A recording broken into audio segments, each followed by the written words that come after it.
Greetings to all of you. I would like to share with you some notes on the relationship between synodality and the Eucharist. A first point is to situate ourselves in this renewal as a church that is always living a permanent reform process, as the Second Vatican Council called to do. Pope Paul VI addressed a speech to the Roman Curia on September 21, 1963, in which he invited to receive the council with a spirit of perpetual reform, permanent reform, within the framework of the renewal of the whole church, not only of something in the church, but of all and the whole church. As he pointed out in his opening address to the second session of Vatican II, held on September 29 in 1963, he said, and I quote, "This reform pays homage to tradition, seeking to strip it of all its outdated and defective manifestations in order to make it authentic and fruitful." Therefore, for Pope Paul VI, a true and a permanent reform, according to the Second Vatican Council, must be always contemplated in a way that search the renewal of the Church according to the signs of the times, in continuation of the tradition of the Church, and deepening the mission of the Church according to the new realities that we are living. Today, in the face of the epochal and ecclesial changes that we are experiencing, the Synod on Synodality takes up this spirit of reform. Faced with this reality, we can ask ourselves if it is only necessary an aggiornamento, an update of the structures, of the relationships, of the communicative dynamics, or if we need something else to create something new, to renew the church in a synodal key and have the experience of the Spirit renewing us in this time, in this epoch of changes. He will then confirm this on November 24, 2013, in his Apostolic Exhortation Evangelii Gaudium in number 26, where he quotes the Council, Unitatis Redintegratio 4 and 6, and says, the Second Vatican Council presented ecclesial conversion as openness to a permanent reform of self out of fidelity to Jesus Christ. Fidelity to Jesus Christ. Christ calls, and Francis, Christ calls the pilgrim church to a perennial reform. We are then situating all efforts to renew the church in the context of the need to follow the Second Vatican Council's call to renew and reform the church. In this spirit, Pope Francis's speech during the commemoration of the 50th anniversary of the institution of the Synod of Bishops, he proposed a new way of proceeding in the church that is expressed in the figure of a synodal church, not of a church that implements certain synodal practices, but of a synodal church, the whole church as a synodal church. And he says in that speech that the path of synodality is the path that God expects from the church of the third millennium. The third millennium that implies a model different than the first and the second millennia, and this model is today understood as a synodal way of being in the church. This model presupposes then that we walk together. This metaphor, relationships and communicative dynamics are highlighted, because with this metaphor, we are talking about how to relate to each other, how to understand praying, meeting, working together, discerning in common, and making decisions as a community of faithful. And this is intended to overcome the pyramidal, clericalist, preconcilial model of a church that teaches and another church that learns as follows, as it was before the council. A synodal model involved the entire ecclesial community, and at the same time, it involved the diversity, creating communion through a multiform and multifaceted communion. Therefore, synodality is not simply a method, it's not simply an event, it is a constitutive dimension that qualifies all ecclesial life. A second point, in this path of reforms of the Church, which ecclesiology is the one that inspires this reception of the Second Vatican Council in this pontificate? So a second part can be titled Summoned as the People of God. We are all Christi Fideles, according to Lumen Gentium. Let me explain this. During the conciliar discussions, Monsignor de Smet, one of the most important bishops to draft Lumen Gentium's Ecclesiology of the People of God, proposed a break with the pyramidal model that privileged the parts before the whole by conceiving the hierarchy as a distinct subject separated from the rest of the people of God. The novelty of the proposal made by de Smet did not lie in resituating the subjects in a new inverted pyramid, because it was not a question of moving them around, relocating the people of God at the top and the hierarchy at the bottom. The mens of the conciliar text is inspired by a hermeneutic of the whole that incorporates and qualifies all ecclesial subjects, laity, religious men and women, presbyter, bishops, the Pope, within this totality of the faithful. De Smet's intervention during the council was very lucid in pointing out that in the people of God, and I quote, we are all united with one another, and we have the same fundamental laws and duties. We are all participating in the royal priesthood of the people of God. The Pope is one faithful, says de Smet, bishops, priests, laity, religious, we are all the faithful. In this way, the Council affirms in Lumen Gentium number 30 that all that has been said about the people of God is addressed equally to laity, religious, and clergy. To express this common condition from which the various ecclesial identities and subjects are defined, the Council will use the expression Christi Fideles. It means faithful. This term, faithful, is intended to emphasize the pluriform and corresponsible nature of the relationships among all bishops, priests, laity, religious, within the people of God. In Lumen Gentium 32 says, each member is at the service of the other members, so that pastors and other members of the faithful are bound to one another by reciprocal necessity. Reciprocal necessity. And each one, as Lumen Gentium 31 says, contributes by his own way and pro sua parte, in relation to the others. We can speak then of an ecclesial we that goes beyond the clerical and the hierarchical model. For this reason, Bishop de Smet had to clarify the following, and I quote, the word faithful designates all those who have received the dignity of being members of the church by reason of baptism. Therefore, the faithful are not only the laity, but also religious priests, bishops, and the Pope.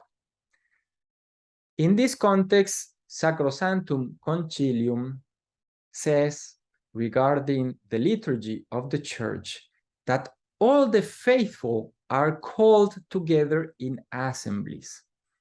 This leads to ask ourselves if synodality can be understood in the light of the Eucharist. How is this connection? It would seem that we are facing something that is not so evident. The starting point must be to recover a baptismal ecclesiology. As we have explained, the centrality of baptism in order to become member of the church and our identities to be defined as faithfuls. Sacrosanctum Concilium offers in number 14 the following idea. It says, Mother Church ardently desires that all the faithful be led to that full, conscious, and active participation in liturgical celebrations, which is demanded by the very nature of the liturgy and to which the Christian people have a right and duty by virtue of baptism. This full participation that Sacrosanctum Concilium says and talks about of all the faithful in the liturgy is not intended to be a benevolent concession of the hierarchy, but flows from the baptismal dignity of the faithful. Therefore, liturgy must manifest this baptismal equality and assure to all the possibility of true participation. Otherwise, we would be facing a clerical liturgy in which only some are actors and all the rest spectators, as in the pre-council. Baptism therefore qualifies all Christi fideles as a priestly people in and for whom the ordained ministry is exercised.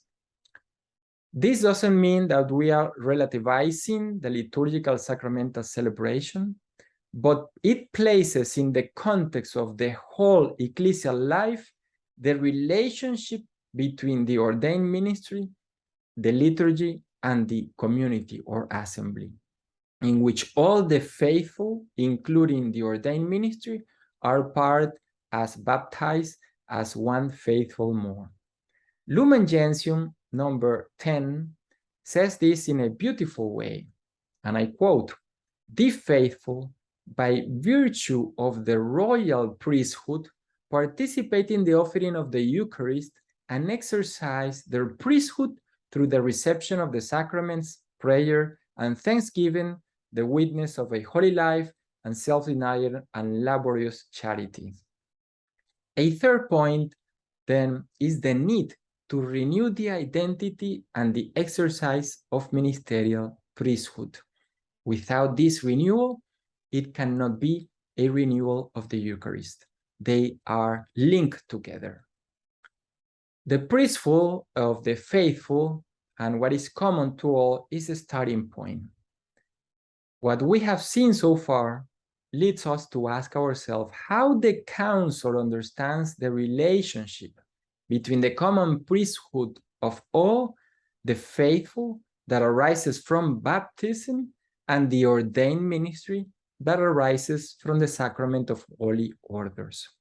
Without understanding this relationship, we would fall into a reification of the Eucharist, making the Eucharist a thing. On the one hand, the priesthood of the faithful emphasizes the giving of one's life in a personal way and vocation. On the other hand, the ministerial priesthood offers it in the name of all, or corporately in the Eucharistic celebration. This is what Presbyterarum Ordinis says in number 12. The hierarchical operates through the sacrament of holy orders, which qualifies the ministry for a ministerial function, and namely, that means to serve the community and preside over the assembly. In this context, how can we understand then the ordained ministry? Well, in light of this, the Council offers a renewal of apostolic ministry and situates the hierarchy within the organic group of believers in such a way that Lumen Gentium 32 says that pastors must be at the service of the rest of the faithful, at the service. The ministerial priesthood is only a form of life through which some Christi fideles, some faithful, fulfill their Christian vocations. And Presbyterorum Ordinis affirms a sequence that is important to highlight in number 2. It says that first, all the faithful are constituted by the common priesthood. Second, some of the faithful are ministers by sacramental order. And third, in the sequence, the ministers act in collaboration with the episcopal order. Therefore, the presbyterate will not be a power over the Eucharist as trained, sustained, but an existence for the evangelizing mission for which all the faithful are equally co-responsible. The ordained ministry then exercises a specific function or ministry by reason of the sacrament of orders by which he is primarily destined to the service of the community and not to the performance of worship. The common priesthood of the faithful is prior and permanent, and it is never lost. Moreover, it is required for accessing, exercising, and qualifying for ministerial priesthood. A fourth aspect in this reflection: walking together as people of God in communion. Francis has described this ecclesial change with the following words. He says in the speech of the 50th anniversary of the institution of the Synod the following: what the Lord asks of us is, in a certain sense, already contained in the word Synod, which means to walk together, laity, pastors, and Bishop of Rome. But what does walking together really means? The preparatory document for the Synod on Synodality explains it very specifically. Walking together can be understood from two different perspectives. In number 28 and number 29 of the preparatory document is provided this signification, this meaning of the word, of the phrase walking together. First, in number 28, it says that it can be understood when we look the internal life of the particular churches at the relationships between subjects that constitute them, the relationship between the faithful and their pastors, and through the participatory bodies provided by the church, and at the communities in which they are articulated, such as the parishes. That's the first perspective. And the second perspective of walking together is, in number 29, how the people of God walk together with the entire human family. That means the relationship between the ecclesial life, the Eucharistic assembly, and our daily life in the society. So as we can see, we're talking about an element that defines the whole church as it comes together in communion and provides life to our society, gathering in assembly, participating actively, all as subjects and not as objects, and therefore as co-responsibles in the church. As the document of the International Theological Mission says, the participation of all according to the vocation of each one. In the preparatory document number 26, it says, how is this walking together to be realized today in our own particular church? What steps does the Spirit invite us to take in order to grow in our walking together? This is the challenge: to create, to live, to imagine an inclusive church in which the whole community, in its rich diversity, is called to listen, to dialogue, to discern, to live life together. All this implies that living and celebrating together means to build an ecclesial we, And that at the same time challenges us on how to walk together as people of God, because that is the sign of our conversion and of our ecclesial communion among all the faithful and with the society. For the first Christian, remember that koinonia, communion, was symbolized and nourished in the breaking of the bread, in the celebration of the Lord's Supper that took place in the homes and included the shared tables, in addition to receiving also nourishment of the word of the apostles. This is expressed clearly in the Acts of the Apostles, chapter 2, verse 42 and the following, saying, and I quote, "The disciples met frequently to listen to the apostles' teaching, to participate in the common life, the breaking of bread, and the prayers. In their homes they broke bread and shared their meals with joy and sincere simplicity." As we can say and see in this text, the Eucharist and the breaking of the bread is part of a whole ambience, context, where the life of the people and the life of the community come together. And the Eucharist is not a thing outside our life, a one thing that we do every now and then, but it's part of, as the text says, living together, discerning together, praying together, our common life, sharing the bread, sharing the prayers.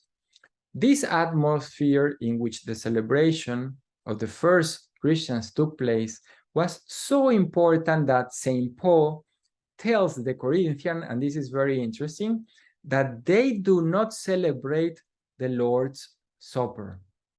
In the first letter to the Corinthians, in chapter 11, we find this such strong expression. Why? Because first the lords came and ate the supper, and when the servants arrived, there was nothing left. They forgot the poor and the excluded and did not relate to each other as brothers and sisters. The celebration of the Lord's Supper must express an ecclesial life that includes everyone, and especially those that are poor. We cannot separate then the Eucharistic liturgy from an option for the poor and an option for the excluded, because they are also a sacrament of God's presence. Finally, if communion, koinonia, is not extended to all those whom we do not want to include in the church, then the ecclesial community is not that of Jesus of Nazareth, and is not an authentic Lord's Supper. As Paul warned the Corinthians, the Lord's Supper cannot take place without fraternal and inclusive relationships among all those faithful who celebrated. Otherwise, we would be ratifying, again, making a thing, the bread and the wine, and making the priest the only subject, while the community would only be an object receiving the bread and the wine. In this sense, synodality demands that the Eucharistic liturgy be lived and celebrated in a communitarian and dialogical way. Furthermore, the ordained ministry should be familiar with the social, economic, cultural reality of the community, so that the homily is not disconnected from the life of the people. This way shows us how synodality can provide dynamics based on reciprocity, on dialogue, of common discernment, on listening to each other, that enriches our liturgies and makes possible, as St. Paul says, to have an authentic Lord's Supper celebrated among us, all faithful. Finally, the relationship then between the Eucharist, the assembly, and the fraternity, that is the challenge as Paul referred to. In the light of synodality, we can say that one of the current challenges is to recover the communitarian sense of ecclesial life and to insert the Eucharist in the greater framework of Christian and social life. Sometimes remains in our mentalities a reified and isolated conception of the Eucharist, as if it were an event that is attended and in which the only real subject and protagonist of the Eucharist is the ministerial priest. In the light of Second Vatican Council, Eucharistic theology entails the rediscovery of the value of the assembly, It is always a matter of an assembly in which the presiding bishop or the presiding priest is a sign of the rising Christ alive in the Spirit through the Eucharistic assembly. But the gathered assembly cannot be seen as one of the many elements of the Eucharist celebration, but as a constitutive dimension that manifests and realizes the very reality of the Eucharist and of the Church, and without which there is no Eucharist. We learn then from the Eucharist that the Church is an assembly, and at the same time is an assembly formed by concrete people, concrete women and men, gathered in the rich diversity in a given place and at a given time.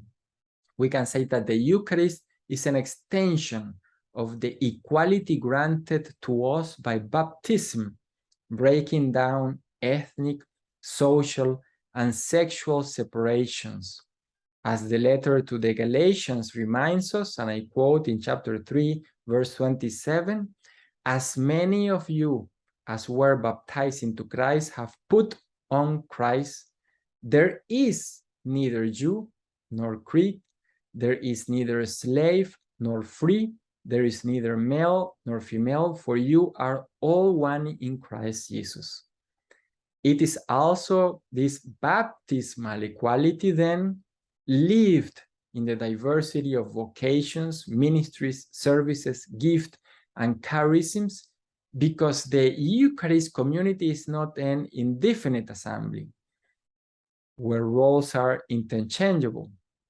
The Eucharistic assembly is a community of fraternity and sorority where some are called to exercise a service of presidency for the benefit of all.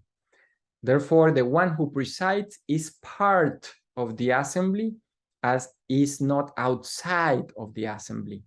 Furthermore, the one who presides is called to serve the rest of the faithful present as the gathered people of God, the gathered people of God.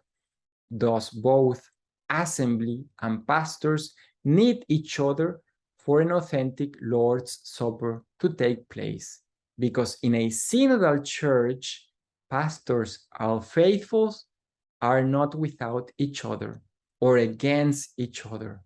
Pastors and faithfuls are walking together with each other and for each other.